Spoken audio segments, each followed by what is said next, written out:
Locust Grove is a 180-acre nature preserve, museum, and education center located in Poughkeepsie, New York, but it is probably best known as the summer estate of Samuel F.B. Morse. When you enter the Locust Grove estate, you can see the carriage house and the mansion on the upper grounds, surrounded by quite a serene landscape. The property features a flower garden and their heritage vegetable garden. On the lower grounds, there are 5 miles of historic carriage trail systems that stretch all the way to the Hudson River and are open to the public. 10 years ago, the Board of Trustees of the Locust Grove Estate launched a campaign to really open ourselves more to the public. And as part of that vision of how to bring in the public, the Visitor Center was created. The Morse Gallery, which we're in now, was also put together to really showcase who Samuel Morse was.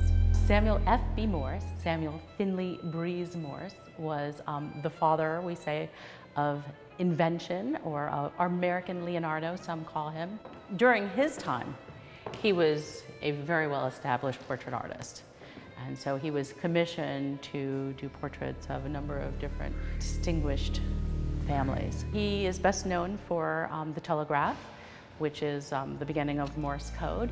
That is why we kind of look at him sort of as a unique inventor, that he has two sides to him. This is an example of the original telegraph, and what I sort of find interesting about the original model for the telegraph is really that its frame, its construction, was created out of a canvas frame. As Samuel Morse being a portrait artist, it was probably different elements that he had in his studio, and as he was trying to figure out ways to communicate, across the seas, this was a prototype of how that would be done.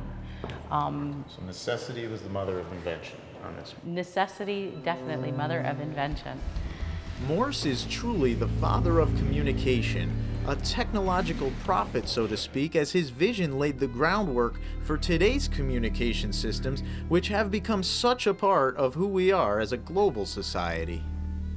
Talking about the late 1800s, early 1900s, when you're running wires across, major oceans to be able to communicate with people in other countries is something that we probably now kind of take for granted, that we have access to somebody completely on the other side of the world.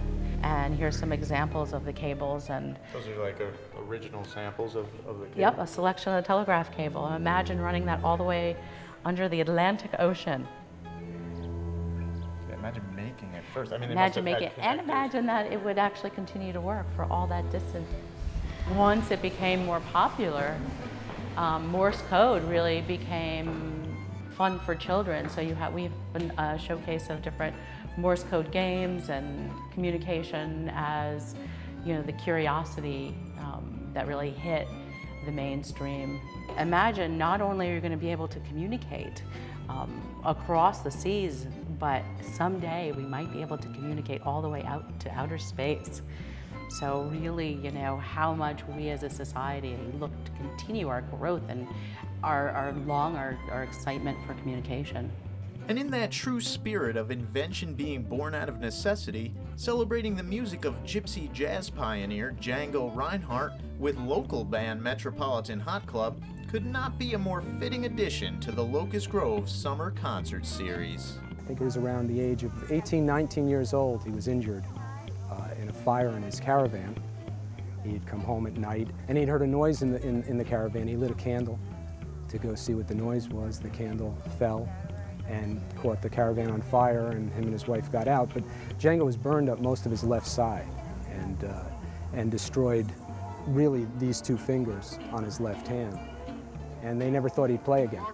During his recuperation, they brought him a guitar, and he reinvented essentially the way he could play. And in that reinvention, this whole style came out of it, kind of forced by the use of 2 fingers. Some guitarists might say, oh, I'm going to hang it up, I can't play. But he was like, well, what can I do with 2 fingers? That's being an inventor. You take what you have, and what can I do with this? You'd never know it by listening to him. He's playing with 2 fingers, And that also affected his style. It made him do things a little differently than other people. He still did things with 2 fingers most people can't do with 4 fingers, though. So his genius and his natural ability brought this style on, and it really became amazing.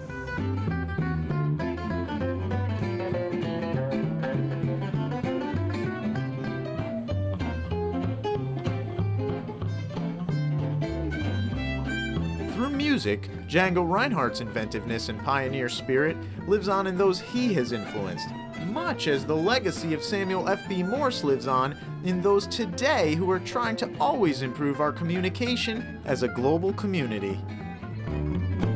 Whether it's picturesque views of the Hudson River landscape you're after, or you just want to tap into that spirit of invention and creativity, Locust Grove is an educational place to stop on your journey through the greater Hudson Valley.